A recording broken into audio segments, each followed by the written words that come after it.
listen, great to see you today. Obviously, this is our first pre-season game. What about yourselves? This is your first pre-season, is it? Yeah, we've been training for a couple of weeks, and this is our first pre-season. Obviously, I know Rich, and he asked, could we give him a game? I said, yeah, we've got quite a strong side. Then we've got a lot of youngsters we want to look at as well. So it'll be interesting for us as well. That's great stuff. So, yeah, it's Walthamstow FC. Can you tell us a little bit about the club, where you play your games, and when are you playing? Saturday, Sunday, what is it?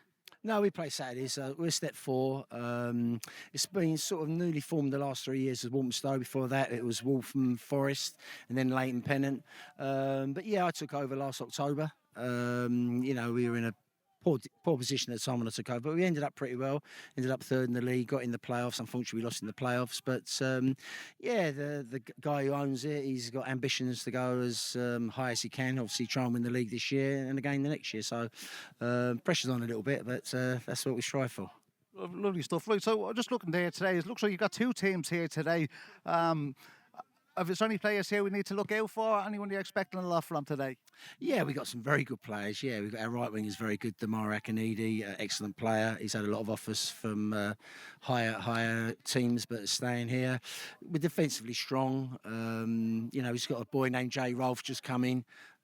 He's not a bad player, so yeah. But they just need minutes. People just need minutes. So it'll be first half, second half, it'll be strong. We've got some good youngsters. We've got 4 17-year-olds playing today as well. So they've come through the youth setup and the reserve. So there's a pathway to them, into the first team. So yeah, it's interesting.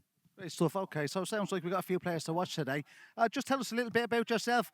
T said you were in the game quite some time. Can you tell us a bit about the clubs you played for, or you managed, and if you played football yourself? Yeah, I played. I was at QPR as a professional, and then I played 10 years for Enfield, 4 years for Barnet as a player, and then I managed Arlesey. I went to Hemel Hempstead for a while, back to Arlesey, Ware, and Walthamstow now. So I've been probably in football all my life, really. So from a player to a coach to a manager. So bit of a transition, really. So picking up on your time there, where you said you played for QPR, tell us a bit about that. When was that? And is there any players that we know of that you played alongside of? Yeah, I mean, they're probably a bit old, but they're probably like Stan Bowles, Jerry Francis.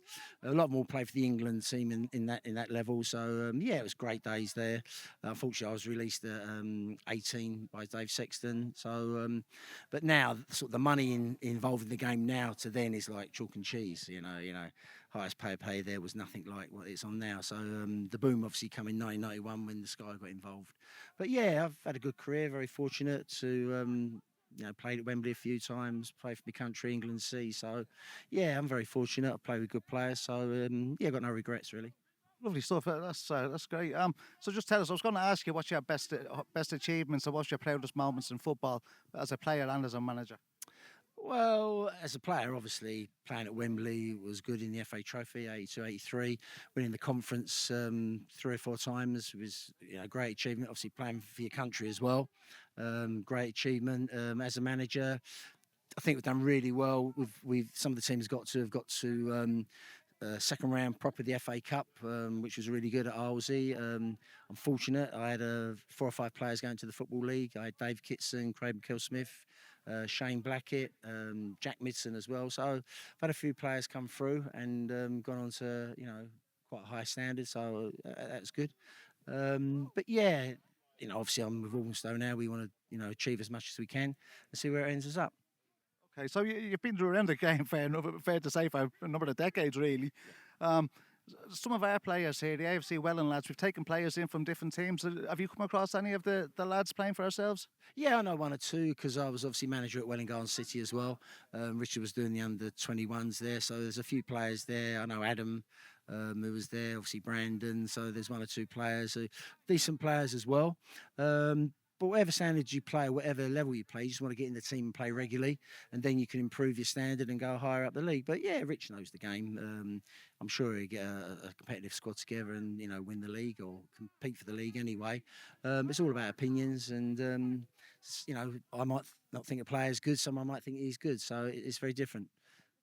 Okay, Nicky, and just going on to just staying with AFC Welwyn for a second. So you can see now with the social media presence that we're trying to generate, we've got the cameras here. What do you think of that? Do you think that's going to get in the way of the football? Do you think this is the way things are going? What's your interpretation of these kind of YouTube football teams going in there and trying to make it in the game? Well, obviously I'm a little bit old school, but it seems now the way is for a lot of media to get involved. Obviously, hashtag have done well. They've got promoted 2 or 3 years on the trot. And I generally think this is the way forward. Obviously, you need to generate revenue as well. So any advertising or any TikTok or anything like that. And yeah, times are hard as well at the moment. So in the old days, we had a lot of sponsors. I think that's drying up a little bit now. And it's more social media. So hopefully you do well, get the people in and push up the leagues. Hopefully, that's the plan. So T was telling me beforehand that you managed him when he was about 17 years of age. I don't know if you remember that far back. Yeah. And did you see anything in T at that young age to see what he might make as a footballer even, or he might in fact someday come and own a club? Yeah, I had T when he was about 17, 18 at Olsey. It was a bit unfortunate because he was young. I had a really experienced, strong side as well at the time. We got through to the last 8 of the FA Trophy, and that was sort of unheard of us because we were sort of step 5 or step 4 at that time. But yeah, had loads of attributes: big, strong, powerful, confident, leader of men. So doesn't surprise me where he's done. He's quite successful as a person anyway, so that's his personality, and you got to have that. He's not shy. I think he'll say what he say. I know on the pitch he's pretty vociferous to people as well. So yeah, he might be a bit more articulate than Richard at times. Yeah, I tend to agree with you on that one. So yeah, obviously he is a very ambitious person as well. He's looking for 7 promotions in 12 years. Do you think that's achievable? And how difficult do you think it will be? My advice would just take each year as it comes. So you don't know what will happen, what won't happen. Worry about this season first. I think he's got a strong enough squad to win the league, and then worry about the next season, the following season. See what happens. Players come, players go. A lot happens in a season. Well, a lot happens in a month in football. So it's very interesting to see how the progression goes, and if they can navigate through this league, and then attract players for the following league. That makes sense. And last question: we got Big Rich here. You said you know Big Rich. He's been given the job of steering the ship, so to speak. Any stories about Big Rich? Yeah, look, he's got a big heart. He swears too much. It's his problem. I think he might have Tourette's at times. Yeah, but yeah, I've been having a moan at him over the last 3 or 4 years about his lifestyle. So hopefully he's cut down the drinking and the smoking, etc. But yeah, he's very, very passionate about the game. He'll give you 110%. Sometimes don't come over the right way at times, but his heart's in the right place. And yeah, he's coached and levelled. We had a successful under-21 side at Welwyn Garden City. A bit unfortunate he lost players to the first team at times, but I'm sure with you've got to have a bit of luck. If he has a bit of luck and that, and he calms himself down, and he'll be all right. Last question, actually, Nicky, just with yourselves, Walthamstow FC, what are you looking forward to most for next season, and where do you see your team and the club progressing to? Well, we want to win the league this year. We took over last year, obviously we were 16th, ended up 3rd, had a brilliant run the second half of the season. That would have won us promotion if we started from the season, but obviously we were well behind. But this season, yeah, I think I've got very strong squad. They've got a knit, they've got a gel, they've all got to get on. Personalities have got to go together as well. But yeah, we're looking for a good run in the FA Cup, FA Trophy, but obviously win the league. Otherwise, I might be sacked otherwise. You might get Big Rich's job. Okay, Nicky, listen, thanks very much. I really appreciate it. Cheers, mate. Thanks very much. Best of luck.